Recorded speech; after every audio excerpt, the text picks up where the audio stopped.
अड़ी हुई थी इस बिल को पास कराने के लिए और हमें अफसोस है, हम लोगों ने पूरी तरह से विरोध और प्रदर्शन किया और पूरी ताकत के साथ में हमने, हमारी पार्टी ने, हमारे नेता माननीय अखिलेश यादव जी ने, लेकिन सरकार ने ये बिल पास करा लिया।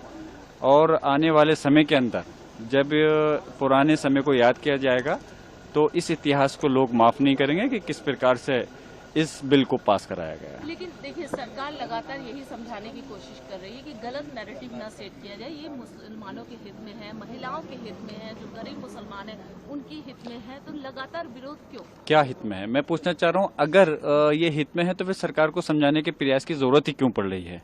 अगर ये हित में है तो ऐसी चीज सामने ही क्यों आई कि क्यों लोगों को, सरकार को ये समझाना पड़ रहा है कि ये उनके विरोध में नहीं है, उनके हित में है। और अगर हित में है तो बताएं, क्या महिलाओं की जहां तक बात है, महिला पहले से, उसके अंदर 2 महिलाओं का पहले से है और उससे ज्यादा भी हो सकती हैं, तो कौन सा नया तीर मार दिया सरकार ने? उन महिलाओं को क्या सम्मान दिया है? तो इस प्रकार से जो बिल ये क्या है, यकीनन हम ये कहते हैं कि आपस में बिल ऐसा होना चाहिए जो कि समाज की तरक्की हो। और देखिए, जब हर समाज की तरक्की होगी तो तभी देश पूरी तरह से विकास करेगा। अगर एक समाज को टारगेट करेंगे तो फिर देश के प्रति, आप विकास के प्रति वो वफादारी नहीं कहला सकते।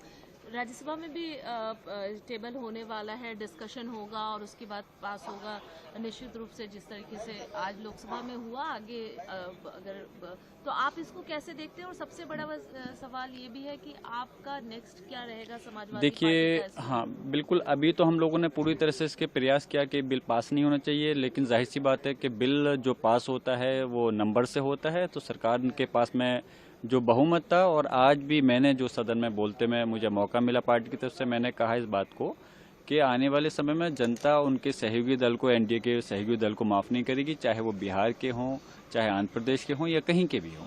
तो इसलिए और अब राज्यसभा में आएगा तो पूरा प्रयास करेंगे कि वो उसको वहाँ रोक सके। अदरवाइज अगर पास होता है तो उसके बाद में हम इसकी लड़ाई को, जो हमारी तंजीमें हैं समाज की, जो जिस तरह से इसको लड़ना चाहती हैं, सड़क पर लड़ना चाहती हैं, तो हम तब भी साथ रहेंगे और जरूरत पड़ेगी तो न्यायालय भी जाएंगे। एक और सवाल कि कई मुस्लिम जो समुदाय है, कई मुस्लिम मंच है, वो आगे है, उन्होंने इसको सपोर्ट भी किया, तो आखिर अलग अलग क्यों? कोई सपोर्ट नहीं कर रहा। देखिए, जहां तक बात है मिसाल के तौर पर कि अगर कहीं 95% अगर किसी चीज में कहीं वोट समर्थन में है या किसी चीज के विरोध में है तो लगभग वो 100% के ही कहलाते हैं। और मैं इस बिल में मैं गारंटी के साथ में कहता हूँ, हमारे समाज का आप 1% तो छोड़िए, पॉइंट कुछ % भी लोग मुश्किल से साथ हो पाएंगे इस बिल के, क्योंकि जाहिर सी बिल्कुल क्लियर है, ये बिल जो है हमारे समाज को तोड़ना और कमजोर करने के लिए लाया गया।